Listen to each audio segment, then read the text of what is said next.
What's up, YouTube? It's the Action Figure Grader coming back to you with another market update. I've got a nice mix of both eBay items as well as some items that ended recently on CertifiedLink.com, which is an affiliate of ComicLink.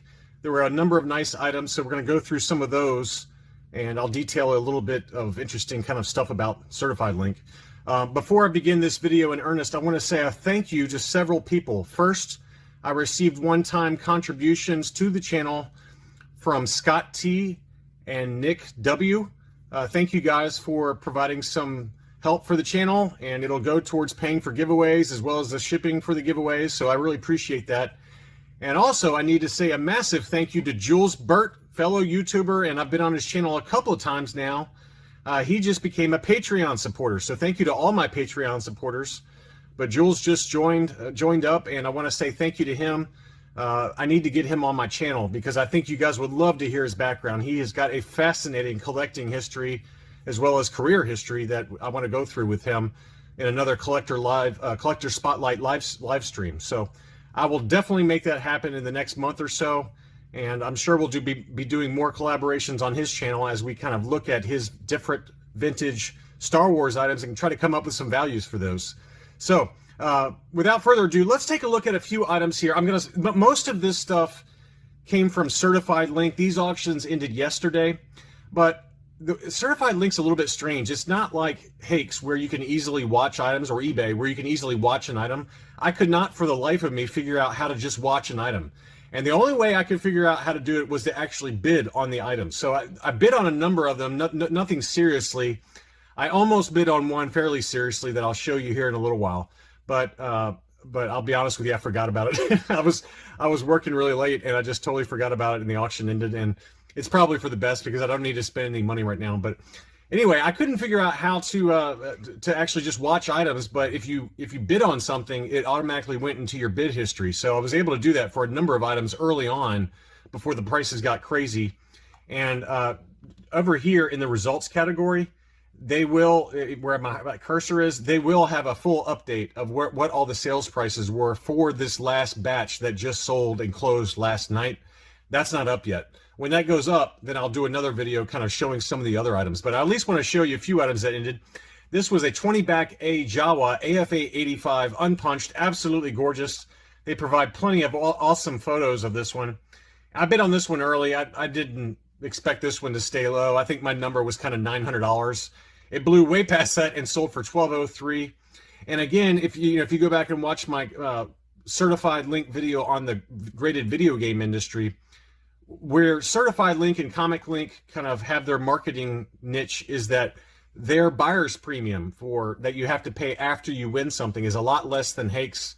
Hakes gets all the rare stuff. I will say that in general, the really rare prototypes and miscards and just some really upper end high tier items are always going to be on Hakes. But CertifiedLink's got some nice stuff too, and their buyer's premium is 3% versus 18% over at Hakes. So keep that in mind. I kind of have a mix here. I tried to go in order of release date, so we're going to be mixing between CertifiedLink as well as some eBay sales. But this one was an interesting one. This was only an AFA 70, but it was a bagged Boba Fett. So you don't see these come up for auction very much. This was an ESB-A bagged Boba Fett. That one sold for $530. So not the highest grade, but it is a sealed Kenner baggie. So that's really nice. And that price was pretty fair, I feel like. I mean, anything in high grade that's a sealed baggie for Boba Fett can fetch double that pretty easily. So I think $530 was actually pretty fair for that, for what it is. All right, now this is an item that I actually watched pretty closely, and I was considering making an offer on because one of my goal items, well, two of my goal items for this year were an Empire Strikes Back Death Star droid and an Empire Strikes Back R5-D4. If you watch my channel for a while, you know that I got my Death Star droid knocked out. I got a 45 back Collector Archive Services Collector Archive Services 85 grade. But this one popped up on eBay, and I almost made an offer on it, but the timing just wasn't great for me. But this was a transition card R5-D4, and it was really nice. It had the the free secret Star Wars action figure offer on the front. That's for Bosk, and it was unpunched.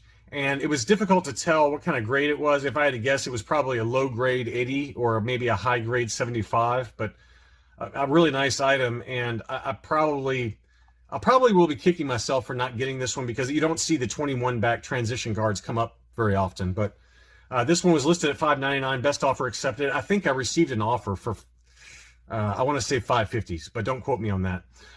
Let's go back to a few CertifiedLink auctions that ended. This was another one I was watching pretty close. This was a 31 back A Snaggletooth AFA 80. This one sold at $425. I thought that was a very fair price. Beautiful item though, in just immaculate condition. 80, 85, 80. Beautiful blister on that one. I was thinking that 450 would be the number I would need in order to make it happen, and that's probably about where it would have to be, I think. So it sold at $425. This was another one that I thought was a beautiful item. This was the 41 back A Lobot with the survival kit offer sticker. I believe this is his debut card. And another really nice item, unpunched. Straight 80s for the label. That one sold for $413. That was another one I was considering. This one was another one I was really, I bid on early on, but this one sold for $575. This was the 41 back D Lando with teeth, AFA 80. Absolutely gorgeous. The weapon had come loose there, but man, what an awesome item. 85, 80, 80 was the grade. And again, that one sold for $575. That's pretty much in market with where they've been selling. Similar items have been selling on Facebook. So a very fair number there. This one was a little high to me, but you know, it was an overall AFA 85. The 41 back E Imperial Commander, you know, and this kind of goes back to what we were talking about in a number of different videos, that the really high grade for mint on cards, and this was an example of one, 85, 85, 80. It got the 80 for the figure score because the weapon had come loose from the tape, as you can see there. But you know, the sales price of $10.50, you know, that's just further proof, I think, that when you start hitting that 85 number for mint on cards, or when you hit the 85 plus or 90 mark for loose graded figures, the prices just jump up dramatically. I think if this was an AFA 80, for example, they probably would have sold for half that or less. So a really nice price there for whoever the seller was, but more than I would be willing to pay for that. But really nice.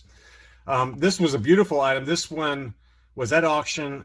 This was a 45A back Palatoy, and it had a yellow blister, but give me a break. That is a gorgeous Palatoy Forlom, and it was listed at $901 for the start price. For me, it would have been another $75 shipping plus another, you know, call it $90 in taxes. So well outside what I'd be comfortable spending for that. But it did get one bid, so it did sell, and a really nice Palatoy, but just a nice foreign card back variation for those of you who are looking.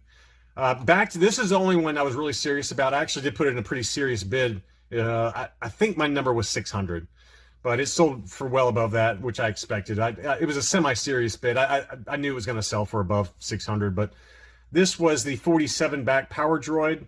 I just don't see a lot of Empire Strikes Back Power Droids come up. You see a lot of 45 back and 47 back Death Star droids and 45 back R5s. But you don't see a lot of the Power Droid, and they usually are the 45 or 47 backs for whatever reason. But this one was AFA 80. It was punched. Beautiful item, though. And 80, 80, 85 was the score. And it sold, you know, I knew it was going to sell for above where my number was, but $695 was the sales price there. Now let's turn over to some Return of the Jedi and some Power of the Force. This one sold pretty quickly. This was a 65 back AFA 80 clear blister Han Bespin, and that number was high, I thought. I mean, $650 plus free shipping, but I thought that number was a little high. They've been selling kind of in the 600 range, so it wasn't terribly high, but that was a beautiful item, though. So another data point for those of you looking for clear blister Return of the Jedis. They just continue to surprise me with their prices. This was a yellow. I wanted to show a few budget items, and this is not. I mean, don't get me wrong. This is still really expensive, but this was an AFA yellowed 80 77 back 3PO Return of the, removable limbs, 80 85 90. So nice high subgrades. That one sold for $338 plus shipping. I mean, that's a beautiful item, and probably about the minimum for a high grade, already graded Return of the Jedi with a yellow blister. That's pretty fair, I think, unless you start getting to some of the less desirable character figures like the ATST driver, or maybe Maydeen, things like that. But a nice item. This one was an ungraded, probably a 75 plus ish grade, unpunched Palatoy Tri-Logo Emperor, and quite a bit of blister damage, which is very common for these Tri-Logos, but the rest of the item was gorgeous. The card back was gorgeous. It just had that blister damage, as you can see there, but I think that would have knocked it down to a 75 at best, probably. That one sold for $300, and it didn't take too long to sell. One loose graded item. I think I might have more than one here, maybe not. This was a last 17 data point for those of you looking for last 17.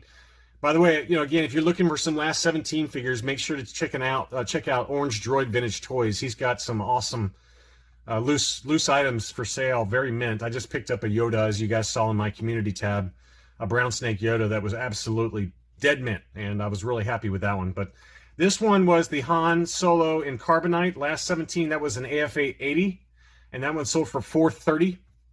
So another high price there. Here's another last 17 ungraded, but this is the Power of the Force A-Wing pilot. That one sold for $575 with one bid. Really nice item, probably an overall 80 is my guess for the grade. And then finally we have an EV99. This one was a buy it now for $500. So probably, honestly, a pretty fair price. I mean, I've seen these sell graded. This thing would probably grade out at probably about an 80, maybe an 80 plus, and you're hitting, I'd say probably an 80 for that one. But they've been hitting 700 for an AFA 80 grade. So $500 ungraded is pretty fair, I think, for what that was. So anyway, just kind of a nice smattering of items between CertifiedLink and eBay. If you're new to the channel, I try to provide some updates on both Vintage Kenner as well as Vintage Collection, Hasbro Vintage Collection, every so often as interesting data points show up. I think this video is going to go live Sunday. There is some really interesting auctions ending on eBay for both loose graded as well as mint on card that we'll have in another update later this week, along with a subscriber giveaway. So I'd love to hear what you guys are picking up. Have you picked up anything interesting this week? And hopefully you guys got some decent deals out there in the current environment. So thank you so much for watching, and I'll be back soon.